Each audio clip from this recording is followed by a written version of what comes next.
बच्चों, हिंदी साहित्य की कक्षा में आप सभी का स्वागत है। हिंदी साहित्य की कक्षा 5 का अध्याय यमुना नदी की कहानी को आज हम पढ़ेंगे और समझेंगे। हिंदी साहित्य हमें सिर्फ बोली यानी भाषा ही नहीं सिखाता, उसके साथ साथ जीवन जीने की कला, उसके महत्व और उसके मूल्यों से भी हमें अवगत कराता है। तो आइए इस अध्याय को बिना किसी देरी प्रारंभ करते हैं। यह है अध्याय संख्या 9, यमुना नदी की कहानी। इस पाठ में यमुना नदी के महत्व को, उसके इतिहास को और उसकी जो वर्तमान स्थिति है उसको बताया गया है। आइए इसे पढ़ते हैं। हमारे देश की राजधानी दिल्ली है। क्या है? दिल्ली। क्या आप बता सकते हैं दिल्ली नगर किस नदी के तट यानी किस नदी के किनारे है? दिल्ली यमुना नदी के किनारे बसा हुआ है। क्या आप यह जानते हैं कि भगवान श्री कृष्ण किस नदी के किनारे जन्मे, पले और बड़े हुए? इन सभी का उत्तर है यमुना नदी। उत्तर है यमुना नदी, जिसे लोग प्यार से जमुना भी कहते हैं। यमुना की कहानी गंगोत्री से शुरू होती है। गंगोत्री एक पहाड़ी चोटी का नाम है जो हिमालय में स्थित है। इस जगह को आप मानचित्रावली या फिर एटलस में ढूंढ सकते हैं। थोड़ा और बड़े हो जाने पर अपने साथियों के साथ आप यहाँ पर घूमने भी जा सकते हैं या भ्रमण भी कर सकते हैं। यमुना की कुल लंबाई 1376 यानी 1376 किलोमीटर है। इतनी दूरी तक पानी को ढोने यानी इतनी दूरी तक पानी को ले जाने के बाद यमुना अपने से बड़ी नदी गंगा में मिल जाती है। दो नदियों के मिलने की जगह को संगम कहा जाता है। जहां पर दो नदियां आपस में मिलती हैं उसे संगम कहा जाता है। ऐसी मिलन स्थलियों को प्रयाग भी कहते हैं, जैसे देवप्रयाग, रुद्रप्रयाग, कर्णप्रयाग। वहां विभिन्न नदियों का संगम होता है, अलग अलग नदियां आकर आपस में मिलती हैं। इलाहाबाद को प्रयागों का राजा मानकर प्रयागराज के नाम से पुकारा जाता है। यानी ये क्या है? प्रयागों का राजा है, इसीलिए प्रयागराज कहते हैं। इसी भावना का सम्मान करते हुए उत्तर प्रदेश सरकार ने इसका नाम बदलकर प्रयागराज ही रख दिया गया। इस जगह की सबसे बड़ी महत्ता यानी महत्व यह है कि यहाँ दो बड़ी और पवित्र नदियां यानी गंगा यमुना मिलकर एकाकार हो जाती है, यानी एक आकार में हो जाती है, वो एक में मिल जाती है।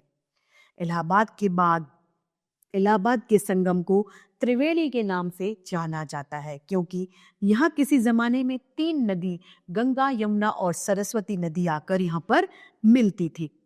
हाल फिलहाल में सरस्वती नदी विलुप्त हो चुकी है, छुप चुकी है। सरस्वती नदी अब विलुप्त यानी छुप गई है। अनुमान है कि इस नदी के पानी में इतनी मिट्टी बहकर आई कि हजारों सालों से उस मिट्टी का थोड़ा थोड़ा अंश तलछट यानी उसकी जो तला था, अंदरूनी भाग था, उसको पाटता गया, बंद करता गया। और एक दिन ऐसा आया कि ये पूरी नदी ही बंद हो गई, पट गई।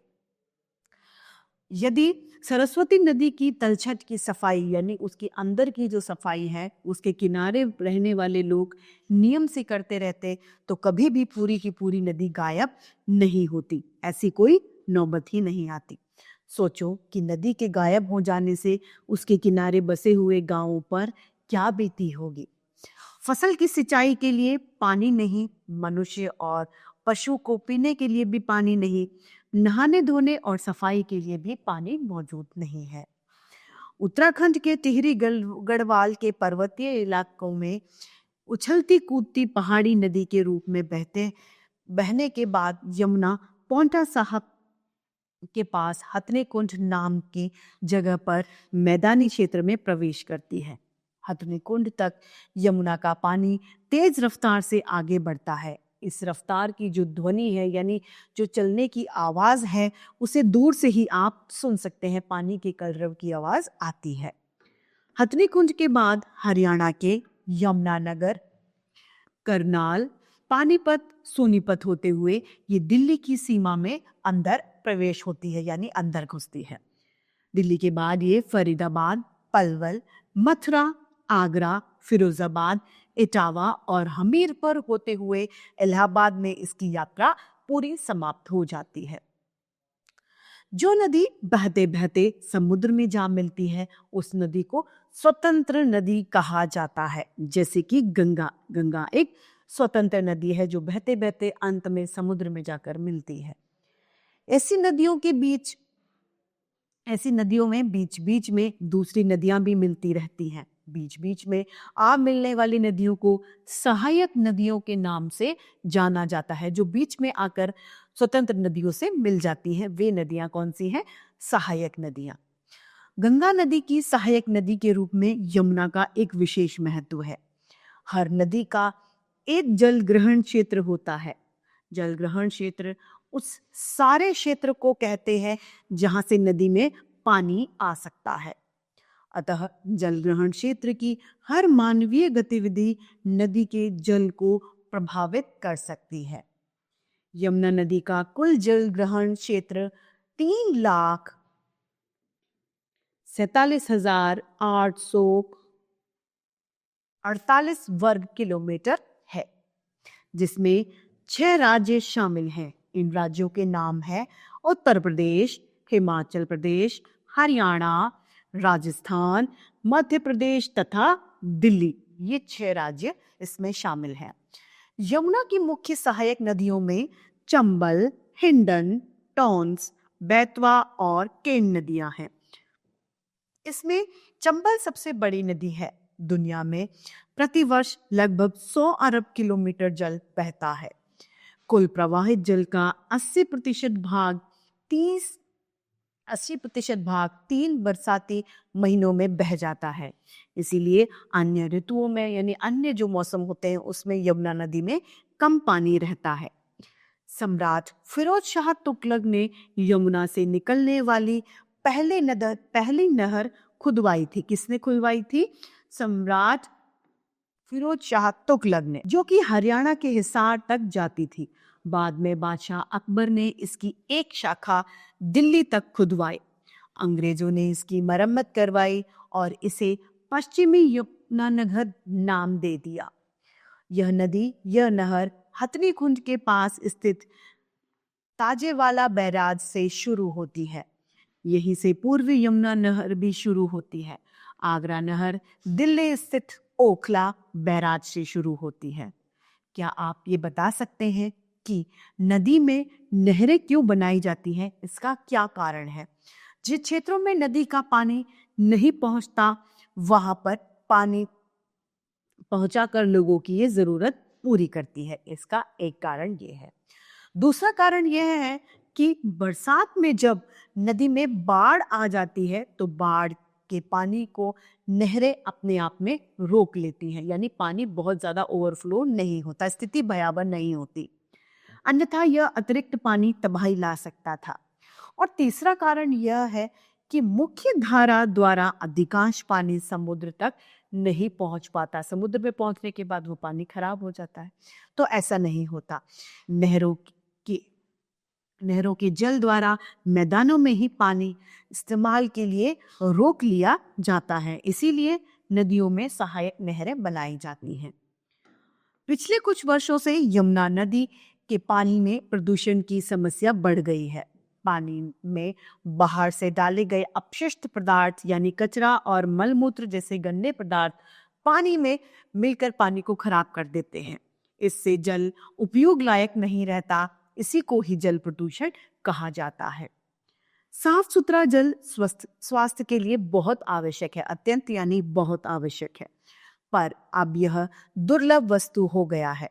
जल प्रदूषण के मुख्य कारण है शहरों से आने वाले गंदे नाले और उद्योगों का कचरा। यमुना के किनारे दिल्ली, आगरा, मथुरा और इटावा जैसे अनेक बड़े और औद्योगिक नगर बसे हुए हैं। इन शहरों से कई नाले गंदा पानी यमुना में सीधा सीधा मिल जाता है और वो उसके पानी को प्रदूषित कर देते हैं, गंदा खराब कर देते हैं।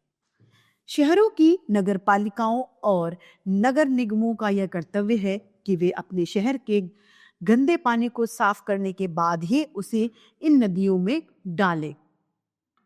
पर बहुत ही कम नगरों में गंदे पानी को साफ करने की सुविधा मौजूद है, अन्यथा ऐसा नहीं होता। गंदा पानी सीधा नदियों में मिला दिया जाता है। यमुना नदी के किनारे स्थित 8 प्रमुख शहरों में लगभग 16 लाख लीटर गंदा पानी कचरा रोजाना नदी में आकर मिलता है। विकसित देशों की तरह हमारी नदियों में प्रदूषण का मुख्य कारण औद्योगिक निस्राव है। जो उद्योगों से निकलने वाला कचरा है वह है। उद्योग धंधे तो केवल 20% प्रदूषण के जिम्मेदार हैं।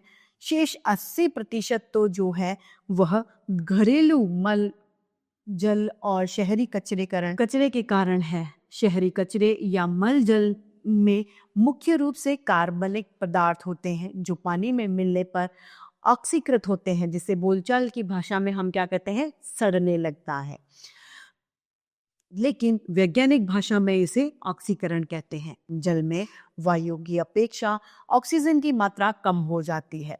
ऑक्सीजन सारे जीवों के लिए आवश्यक तत्व है, सबसे जरूरी चीज है। पानी में ऑक्सीजन की कमी होने पर मछलियां मरने लग जाती। सामूहिक स्नान यानी एक साथ नहाने से, धार्मिक अनुष्ठान यानी कोई धार्मिक कार्य है उनसे, मवेशियों को, जानवरों को नहलाने से, नदी के किनारे मुर्दों को जलाने और छोटे शिशुओं और मवेशियों के शवों को पानी में बहाने से भी प्रदूषण होता है। सामूहिक स्नान के समय रोगों को फैलाने वाले बैक्टीरिया, वायरस और कवक पानी में फैल सकते हैं। धार्मिक अनुष्ठानों के समय नदियों में पत्तियों में फूल, दूध, दही, सिर के बाल, आटा, अस्थियों और राख डालने से भी प्रदूषण में बढ़ोतरी होती है। सोनीपत, पानीपत, दिल्ली, मथुरा और आगरा में बहुत सारे कारखाने हैं। कारखानों में भी पानी का उपयोग किया जाता है। उपयोग के बाद पानी बचा हुआ होता है जो गंदगी लेकर वापस आ जाता है। इसमें बहुत सारे विषैले पदार्थ भी मिले रहते हैं। जब उद्योगों का पानी नदी में मिलता है तब प्रदूषित होने के साथ साथ यह पानी जहरीला भी हो जाता है। ऐसा पानी इस्तेमाल करने के यानी यूज करने के लायक नहीं रह जाता। मथुरा में कपड़ों की रंगाई के कई कारखाने हैं जिनसे रंगीन पानी निकलकर यमुना में मिल जाता है। इसके प्रभाव में यमुना का पानी रंगीन हो जाता है। कैसा होता है? रंगीन। यमुना नदी में बरसात को छोड़कर बाकी ऋतुओं में पानी कम ही रहता है। अधिक पानी में जब गंदा पानी मिलाया जाता है तो उसका प्रभाव कम होता है, लेकिन जब कम पानी में और ज्यादा प्रदूषण वाला प्रभाव पानी मिला दिया जाते हैं तो वो बहुत ज्यादा प्रभाव दिखाता है।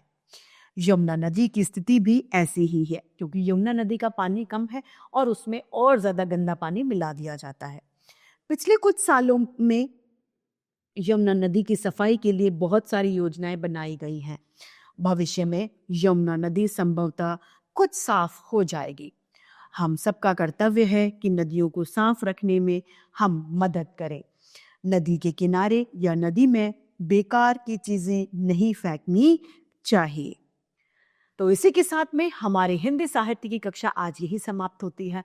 फिर से हिंदी साहित्य की ऐसी रोचक अध्याय लेकर आपके सामने प्रस्तुत होते रहेंगे। आज के लिए इतना ही, फिर मिलते हैं। धन्यवाद।